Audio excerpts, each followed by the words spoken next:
easy to assume mining will bring benefits, but the economic loss of people's livelihood, the forest chopped, and human lives lost due to conflict with elephants is seldom accounted for in the profit charts.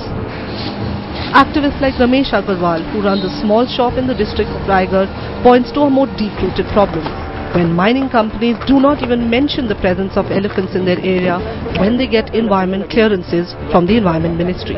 ये हम जहाँ पे है, ये पीछे उड़ीसा बिल्कुल लग के बॉर्डर है, सब हाथियों का यहाँ से आते हैं, तो नेचुरल उनका रहवास जो है, जो उनको खाने के लिए जो था, वो खत्म होते जा रहा है, और जिसके कारण वो जंगलों से निकल के गांव की तरफ आ रहे हैं.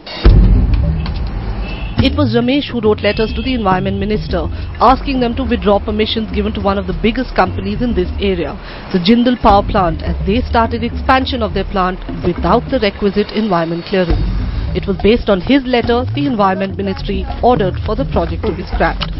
एक प्लांट का जो है अभी तक इनको जो एनवायरमेंट क्लियरेंस मिला नहीं है, प्लांट इनका चालू हो गया है. दूसरी मैंने एक जो कंप्लेंट की थी इनके जो 2400 मेगावाट के लिए जो पावर प्लांट किया जो है, तो उसमें बिना पब्लिक हियरिंग हुए इन्होंने प्लांट का काम शुरू कर दिया. और मजे की बात यह कि जमीन इनके पास में है ही नहीं. But why blame one company? Every mining company here flouts laws, and Agarwal sees his role as a whistleblower as vital.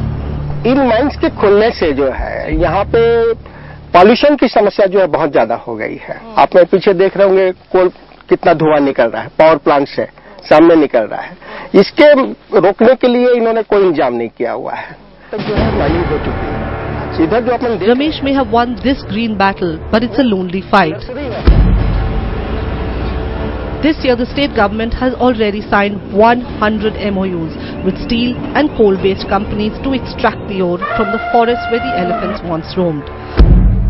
In fact, a glance at the Chief Minister's documents shows how commercial interests override the interests of elephants or even local people. This letter from Chief Minister Raman Singh way back in 2005 asking the centre to declare parts of Jashpur, Korba and Raigad district as an elephant reserve. And then this letter from the CII or the Confederation of Indian Industries in 2007 asking the Chief Minister to not declare the area as an elephant reserve and that the proposed sanctuary should be shifted elsewhere.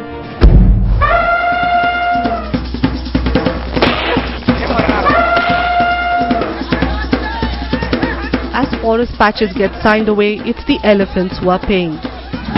Just recently, this female elephant carried the dead carcass of a baby for over a week. The baby had starved to death. In another incident, this tusker was electrocuted. It's suspected by local people who were fed up of the animal raiding their crops. But environment lawyers like Sudeep Srivastav blame the state and business interests for taking advantage of the tribal elephant conflict. Tribal उस इलाके में अगर हाथी का विरोध करता है, अगर ट्राइबल ही ये कहता है कि हाथी को भगाओ, तो ये सबसे आसान तरीका है उस इलाके से हाथी को हटाने का या उस इलाके में डेवलपमेंट दूसरी एक्टिविटीज शुरू करने का. The problem is not peculiar to Chhattisgarh. A large animal like the elephants needs up to 3,000 square kilometers of forest, often moving through ancient migratory routes. Yet, across India, of the 166 elephant corridors listed by Project Elephant in the Ministry of Environment and Forest,